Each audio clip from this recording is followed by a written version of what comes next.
കഴിഞ്ഞ തിങ്കളാഴ്ച 26 പേർക്കാണ് ഹരിപ്പാട് താലൂക്ക് ആശുപത്രിയിൽ ഡയാലിസിസ് ചെയ്തത്.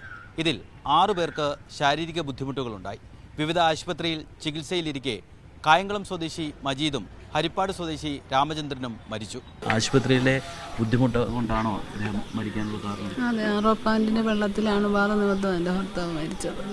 ഷിവറിങ്, ഛർദിലും വയറിളക്കവും എല്ലാം ഉണ്ട്. ഡയാലിസിസ് ചെയ്തപ്പം തന്നെ ഇങ്ങനെ ബുദ്ധിമുട്ടുണ്ടായോ? 1 മണിക്കൂർ ആയപ്പോഴത്തേക്കാണ് തുടങ്ങിയത്. എല്ലാവർക്കും അത്യാഹിത വിഭാഗത്തിൽ കാണിച്ച് ഒബ്സർവേഷനിൽ കിടത്തിയേക്കുമായിരുന്നു. അത്രയും നേരം ഒരു ഡോക്ടർ വന്ന് പരിശോധിക്കുവാട്ടെ ഒന്നും ചെയ്തിട്ടില്ല. നമ്മൾ ഓരോ വയ്യാഴി എന്ന് പറയുമ്പോൾ അവരവിടുന്ന് മരുന്ന്, സിസ്റ്ററിനെ കാണീര് മരുന്ന്, ഈ മരുന്ന് എന്ന് ഡോക്ടർ നമ്മുടെ രോഗിയുടെ അടുത്തോട്ട് വന്നിട്ടേ ഇല്ല. അച്ഛന് അധികം വെള്ളം കുടിക്കാൻ പറ്റത്തില്ല, അതുകൊണ്ട് കുറച്ചായിരുന്നു ഈ ട്രിപ്പൊക്കെ ഇടുന്നത്. നമ്മൾ അങ്ങോട്ട് എന്ന് പറഞ്ഞെങ്കിൽ അവരിങ്ങോട്ട് വന്ന് അത്യാഹിത വിഭാഗത്തിൽ നോക്കത്തുള്ളൂ. കുറേ ഡോക്ടർമാരുണ്ട്, ടേബിളിന് ചുറ്റും ഇരുന്ന് ഫോണിനകത്ത് ഇങ്ങനെ നോക്കിക്കൊണ്ടിരിക്കും.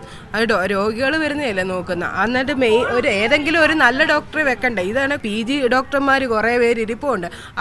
5 മണി വരെ എൻ്റെ അച്ഛനെ അവിടെ ഇട്ടേക്ക് വരുന്നത്. എന്നാൽ എവിടെയെങ്കിലും കൊണ്ടുപോകണമെന്ന് പറഞ്ഞാൽ ഞങ്ങൾ കൊണ്ടുപോകത്തില്ലായിരുന്നു. അന്നേരം ഞങ്ങൾ ചെന്ന്, ഞാനും എൻ്റെ അമ്മയും കൂടെ ചെന്ന് അവരോട് പറഞ്ഞപ്പോഴാണ് അവർ എന്നാൽ ശരി എന്നാൽ വണ്ടാനത്തോട്ട് കൊണ്ടുപോകാമെന്ന് പറഞ്ഞ് കൊണ്ടുപോയത്.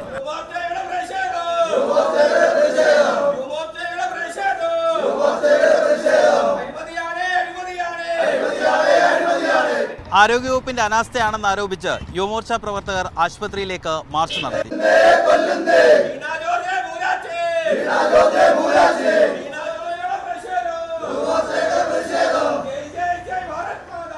ഉപകരണങ്ങളും വെള്ളവും പരിശോധിച്ചെന്നും ആദ്യഘട്ടത്തിൽ അണുബാധ കണ്ടെത്താനായിട്ടില്ല എന്നുമാണ് ആശുപത്രിയുടെ വിശദീകരണം.